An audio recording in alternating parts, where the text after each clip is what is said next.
रूपाभ्यां या देवी सर्वमङ्गला संस्मरणां तुमसां सर्वतो जयमङ्गलां त्र्यम्बके देवी नारायणी नमोऽस्तुते वक्रतुण्ड महाकाय कोटिसूर्यसमप्रभा या देवी सर्वभूतेषु मातृरूपेण संस्थिता नमस्तस्यै नमस्ते नमो नमः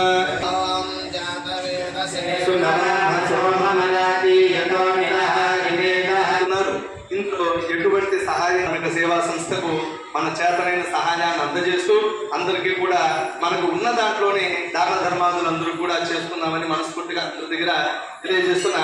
ముందుగా దీన్ని ఇచ్చేటువంటి దాతలకి ముఖ్యంగా నేను చెప్పదలిచింది ఏంటంటే, మనం మరణించిన అనంతరం వైభీరణి నది అని ఒక నది దాటాల్సి ఉంటుందంట. ఆ నదిలో మనం చేసిన పాపకర్మలను బట్టి నిప్పుల వర్షాలని అలాగే నిప్పులు కొలిమిలాగా మారే నదిని ఇవన్నీ కూడా మనం దాటాల్సి వస్తుందట. ఎప్పుడైతే మనం గొడుగు చుప్పుడు ఇటువంటివంతా కూడా మనం ఇతరులకు దానం చేస్తామో ఈ చేయడం వల్ల ఏమవుతుందంటే మన పూర్వీకులు కూడా నరకంలో ఉండే వాళ్ళందరూ కూడా స్వర్గ ప్రాప్తికి చెందుతారని తెలియజేస్తున్నాను. ఇలాగ ఈ దానం చేసిన ఆయనకి మనస్ఫూర్తిగా నా నమస్కారాలు అందజేస్తూ ఇంతతో ఈ సభకు నేను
సేవా సంస్థ ఆధ్వర్యంలో చాలా సేవా కార్యక్రమాలు నేను వాట్సాప్లో కానీ పేపర్లో కానీ చూడడం జరిగింది. ఇటువంటి ఎన్నో మంచి కార్యక్రమాలు చేస్తున్నటువంటి ముందుకు నడిపిస్తున్నటువంటి దేవి అనంతాచార్య అలాగే మిగతా సభ్యులందరికీ కూడా సంస్థ మిగతా సభ్యులందరికీ కూడా నా హృదయపూర్వక ధన్యవాదాలు తెలియజేస్తున్నాను. చాలా మంచి కార్యక్రమాలు చేస్తున్నాను. ముఖ్యంగా ఈరోజు అర్చక పురోహితులకి సంబంధించినటువంటి కార్యక్రమం అంటే సో మీరందరూ కూడా ఎంత పుణ్యం చేస్తూ ఉంటే ఈరోజు అర్చక పురోహితులు ఉన్నారు. సాక్షాత్ భగవంతుని సేవ చేసుకునే అదృష్టం మీ అందరికీ ఉంది. సో మీలాంటి పెద్దలు మధ్య ఈ కార్యక్రమంలో పాల్గొనడం నేను అదృష్టంగా భావిస్తా ఉన్నాను. ఎందుకంటే మనం ప్రేయర్లో స్కూల్లో ప్రేయర్ చేసేటప్పుడు మన దేశ వారసత్వ సంపదను కాపాడుకుంటామని ప్రతి ఒక్కరు కూడా ప్రయత్నం చేస్తాం. కానీ మనం కాపాడుకుంటున్నాం దానికోసం చేసుకుంటే యాక్చువల్గా హిందుత్వం నిలబడి ఉంది కొద్దిగా అంటే ఒక రకంగా చూసుకుంటే ఇలాంటి పురోహితుల వల్ల ఆ దైవ కార్యక్రమాలు చేయడం వల్ల సో హిందుత్వం అనేది కొద్దిగా ఇప్పుడున్న రోజుల్లో కానీ మనం కాపాడుకున్నామంటే ఆ వారసత్వ సంపద మనం తర్వాత తరాలకు ఇస్తున్నామంటే ప్రజెంట్ ఉన్న పరిస్థితుల్లో ప్రతి ఒక్కరు కూడా డబ్బుతో కూడుకున్న డబ్బుకి ఆకర్షితులవడము సంపాదన మీద దృష్టి పెట్టడం వల్ల సో ఈ వారసత్వాన్ని మిగతా వాళ్ళకి ఇస్తే ఇక్కడ ఏముంది సంపాదన లేదు భగవంతుని సేవ చేసుకున్నాం కానీ ఆర్థికంగా చూసుకుంటే ఇబ్బందులు పాల్గొంటున్నాం అని చెప్పేసి మన పిల్లల్ని డాక్టర్ కానీ ఇంజనీర్ గానో సాఫ్ట్వేర్ ఇంజనీర్ గానో సాఫ్ట్వేర్ నుంచి కానీ ప్రతి ఒక్కరు కూడా డబ్బుకి ఇచ్చిన డిపార్ట్మెంట్స్ మిగతా వాటికి పోతున్నాం. ఈవెన్ నేను నా సంస్థల్లో కూడా నేను బాధపడేందంటే ఒక టీచర్స్ ఉండట్లేదు అనమాట. ఒక సంపద యాక్చువల్గా గురువు అనేది వారసత్వ సంపద. అక్కడ గురువే లేకపోతే సృష్టి లేదు. కానీ ఏ టీచర్ కూడా గవర్నమెంట్ టీచర్ కూడా వాడు కొడుకుని గవర్నమెంట్ టీచర్ కావాలని టీచర్ ఉద్యోగం కావాలని కోరుకోవట్లా. ఎందుకంటే ఇక్కడ వచ్చే సంపాదన తక్కువ ఉంది. అదే సాఫ్ట్వేర్కి వెళ్తే లక్షల కోట్లు సంపాదించుకుంటాం, కానీ డబ్బుకి ఇంపార్టెన్స్ ఇస్తున్నాం. కానీ మనం ఏం కోరుకోతున్నామో తెలియట్లా. భవిష్యత్తులో గురువు అనేవాడు లేకపోతే అసలు సృష్టి ఉంటుందా దాని కోసం మనం ఆలోచిస్తే ఎట్లా ఉంటుందని మనం ఊహ కూడా ఉంది. అదేవిధంగా అక్షర పురోహితులు అనేవాడు లేకపోతే హిందుత్వం ఉండకపోవచ్చు. మిగతా మతాలు వాళ్ళ మతాన్ని వృద్ధి చేసుకోవడానికి ఎన్ని కార్యక్రమాలు చేస్తున్నారు, ఎటువంటి కార్యక్రమాలు చేస్తున్నారు, మత మార్పిడి కోసం ఎంత ప్రయత్నం చేస్తున్నారు. కానీ హిందుత్వం వచ్చేసరికి హిందువులు అంటే కొన్ని బ్రాహ్మణులనే ముద్ర వేయడము, మిగతా వాళ్ళు హిందువులు కాదన్నట్టుగాను అటాచ్ చేసి హిందుత్వాన్ని చులకన చేసి ఉండే కొద్ది జనాభా పరంగా తీసుకున్నా కూడా హిందువులు తగ్గిపోతూ ఉన్నారు. భవిష్యత్తులో ఈ రోజు నేను పేపర్లు చూసినాను, ఏదో ఒక ఏరియాలో ఉత్తరప్రదేశ్ ఏరియాలో దాదాపు హిందువులు ఉన్నారు కదంటే 15%, 10% హిందూ మొత్తం 85% ముస్లిం పాపులేషన్ మిగతా హిందూ తగ్గిపోతా ఉన్నారు. అంటే మనం వారసత్వ సంపద కాపాడుకోలేకపోతున్నాం.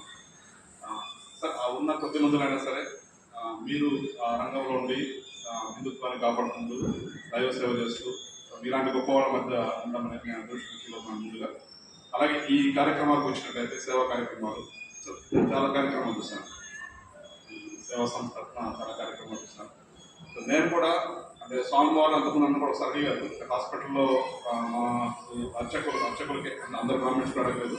సో అర్చకుల్లో పూర్గా ఉన్న వాళ్ళకి హాస్పిటల్ ఏదైనా రాయితీ అంటే నేను చెప్పాను ఖచ్చితంగా చేద్దాం, ఇబ్బంది లేదనేసి. తర్వాత ఆయన పనులు వచ్చి ఉండేది లేదు. సో మీకు ఏదైనా అవసరమైనా కానీ హాస్పిటల్ పరంగా కావచ్చు, అలాగే స్కూల్ కాలేజ్ డిగ్రీ కాలేజ్ కానీ మీకు ఫీజులు ఏదైనా ఇబ్బంది ఉన్నా కానీ నాకు వీలైన వరకు నేను రాయితీ ఇవ్వడానికి సిద్ధమని చెప్పేసి మీకు సందర్భం కూడా మాటిస్తాను. మరొకసారి ఈ కార్యక్రమాన్ని చూసినందుకు సంతోషం వ్యక్తపరుస్తుంది. సేవా కార్యక్రమాలు ఎన్నో చేస్తుంటారు, ఎన్నో సంస్థలు ఉన్నాయి. కానీ మన ప్రాంతంలో ఈ సీతారామ ధార్మిక సేవా సంస్థ ఎన్నో బృహత్తరమైనటువంటి కార్యక్రమాలు మన గౌరవనీయులు దివ్య అమృతాచార్యుల వారి ఆధ్వర్యంలో ఎంతో గొప్పగా జరుగుతూ ఉన్నాయి, చూస్తూ ఉంటాం. ఎందుకంటే ఉద్యోగరీత్యా బ్రాహ్మణోత్తములందరూ కూడా పట్టణాలకు వెళ్తున్నారు. ఏదో కొద్దిమంది మాత్రమే పౌరోహిత్యం చేసుకుంటూ ఇక్కడ గడుపుతూ ఉన్నారు. అటువంటి వారిని అందరినీ కూడా ఏకతాటి మీద తీసుకొచ్చి వారిలో ఐక్యతను నింపి ఇటువంటి సేవా కార్యక్రమాలు చేయడం అనేది చిన్న విషయం కాదు. అది ఆ సీతారాములు వారు ఆయనకి ఇచ్చినటువంటి వరంగా నేను భావిస్తూ ఇంకా మరెన్నో కార్యక్రమాలు చేపట్టాలని కోరుకుంటున్నాను.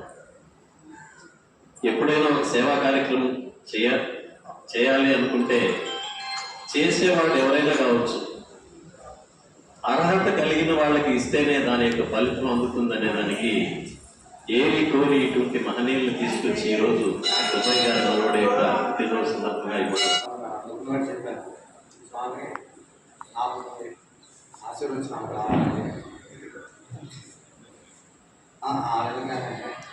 ఈరోజు నాకు కొంత లోటు అనిపించింది. కోటల దేవస్థానం చైర్మన్ నలుగురెడ్డి విరమవాణి గారికి ఫోన్ చేసి సార్ విధంగా మా మనవడు పుట్టినరోజు సందర్భంగా నేర్చుకున్నాను, నా వంతు సహాయం చేస్తున్నాను, అలా సార్ చేసేవాళ్ళు ఎలా చెప్తున్నాను నా దగ్గర చేసి నాకు కొత్తగా ఉంది, ఉంటే బాగున్నాను. ఇలాంటి కార్యక్రమాలకి చాలా ఉత్సాహం కార్యక్రమాలు చేస్తుంటే నాకు ఎంతో ఆనందం, ఆలోచించుకోతాం ఏం కావాలని ఆయన చేస్తాం. ఆయా నోట ఒక రవ్వ నా పేర అనిపించింది. కానీ ఆయన ఆశీర్వచనాలు మనకి ఎప్పుడు ఉంటాయి, ఇబ్బంది లేదు. కాబట్టి నేను స్వామి గారికి అనంతాచార్య గారికి అంతకుముందు చెప్పాను, స్వామి ప్రతి సంవత్సరం వేద పండితులకు నా సహాయ సహకారం ప్రతి సంవత్సరం 10,000 రూపాయలు నేను అందిస్తాను. మీరు ఆ కార్యక్రమాలు చేసుకుంటాను. ఈ అవకాశం మళ్ళీ కొన్నిసారి చేశాను, ఇప్పుడు వచ్చింది. ఈసారి నుంచి ప్రతి సంవత్సరం 10,000 రూపాయలు నేను శ్రీ పట్టాభిరామ సేవా సంఘ వారికి నేను ఈ కార్యక్రమం పేద ఇవ్వాలని నా మనస్ఫూర్తిగా నేను అనుకుంటాను. ఈరోజు అవకాశం వచ్చింది, మాటిస్తున్నాను కూడా. కాబట్టి ఇప్పుడు కార్యక్రమాలు దేవస్థానంలో జరగడం కూడా చాలా బాగుంటుంది. 10 మంది కూడా గౌరవిస్తారు, నేర్చుకుంటారు. ఇలా ఉంటాయి, ఇలా కార్యక్రమాలు చేస్తే మంచిది ఉంటుంది. కాబట్టి స్వామివారికి ఒకసారి అవకాశం